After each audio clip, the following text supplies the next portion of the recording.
Have you ever been ghosted by a client? Well, this is for you. Now, this is part 2, so I need you to go back to part 1, check that out, because now I want to get into it. I got a question on YouTube on my channel, the Sales Influence channel, and the question came back, Victor, I offer a certain service. How do I avoid people ghosting me within this service? And it's a good question to ask, but the bigger question to ask is, how did the lead, this is important, how did the lead arrive? Was it an inbound? Was it an outbound? Inbound, they found you. Outbound, you prospected them and reached out to them. 2 different scenarios, 2 types of questioning systems, 2 types of models. So let's go with the inbound. They contacted you. Now, one of the first questions I'm going to ask to qualify them is, how much research have you done on this service? So for example, let's say somebody contacts me and said, Victor, I'm interested in your sales training. Great. I always say, how much research have you done in the sales training space? And they're going to say, I've done this much research. And hopefully they've done a lot of research, right? And I'll say, why now? Like, what's your sense of urgency? Why now? Why is now a good time to do this? Why not last month? Why not last year? Now, this gives me basically some type of, understanding of what triggered them, because I need to understand the trigger event. What motivated them to want to contact me? First, I found out how much research have they done. They've done a lot of research, let's say. 2, what motivated you to contact me? Why now? Now, it could have been one major event, they lost a big sale, or it could have been a bunch of small events. In other words, they've been losing sales over a long period of time. Somebody finds that that's enough. We need to contact somebody. We need to find somebody to do sales training. Got it. And then, why me? Right? So, why now? Why me? And they're going to say, well, Victor, because we've done research, we saw what you have online, so forth and so on. Now, all I'm doing is getting information in terms of qualifying them to see if they really understand what I have to offer, and I'm qualifying them to understand, are they really serious about buying from me? Because if they've done a lot of research and there's a sense of urgency, big trigger events, right? Then I know they're ready to buy from me, right? They're in the mode to buy. Now, I move into our presentation. We have a discussion. 4 things I need to know. I like to follow the BANT model. Budget, authority, need, timing. I always get this. Victor, the BANT model is so 1980s. No. Old school is still good school if it works. And I'm telling you, the BANT model works. So I always want to know, what's your budget? Tell me what you've allocated in terms of funding for this training. This gives me an idea of how much they want to invest.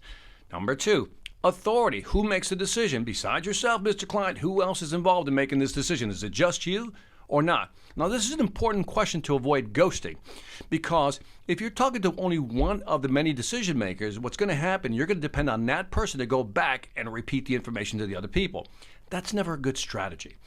If you find out there's more than one person involved, then the immediate question becomes is, can we get that person online? Let's say we're doing a virtual conference here, and can we get them online so we can get on the same page? Or can we set up another meeting where we can have all the decision makers in one room, so I don't have to depend on you. You don't say this to the client, but I don't have to depend on you, rather, to actually explain what we're going to talk about. Number 3, in the BANT model, need. Tell me about the need. And again, they've already told you that they've had problems in the past. They told you about their triggers, right? What triggered them to call you? So tell me about your need, and what you're looking for is a sense of urgency. Well, how important is this? Like how important is this to you? Or is this one of many priorities that you have? The last one, T, timing. When do you plan on doing this training? Good question. When do you plan on doing this training? The reason I love that question is because even if they ghosted me, I'll at least know when the window runs out. So for example, Victor, we need to do this by the end of the month. Let's say that's the window. Boom, in my head, I got a marker. It's a sense of urgency. They need to do it by the end of the month. In other words, it's highly urgent, right? If they said, well, we're looking at doing this over the next 6 months, sometime over the next 6 months. Well, that word right there, sometime, is already a problem. And then over the next 6 months means there's no urgency there. So you're going to get off the call. You're going to have all this information. And let's say they went with the sometime in the next 6 months. Well, the chances of you getting ghosted are highly likely. Why? Because there's no sense of urgency on their part. Now, if they said within the next 30 days, if not sooner, we need to make a decision, great. I have just pre-qualified somebody who really needs what I have to offer. And now what I'm going to try to do in that conversation is to try to close that conversation and advance the sale. What do I mean by that? I'm going to try to get a date for us to meet. I'm going to send a proposal, whatever it may be. I want to get some type of meeting date on the calendar. Are the chances of them ghosting me still high? Probably. But if I've had the right conversation, let me just say it this way, if I've had the right value conversation with them, the chance of the ghosting go down. in many cases, the reason we're ghosted is simply that you didn't offer a lot of value during that conversation. So keep the BANT model in mind, but also keep in mind that you have to combine that with a conversation that's full of value that makes them go, I really want to work with this person. Anyway, that's it. I'll be doing part 3, which is outbound, you prospecting, and why clients ghost you when you're prospecting. On that note, this is Victor Antonio, always reminding you, selling ain't hard when you know how. Take care.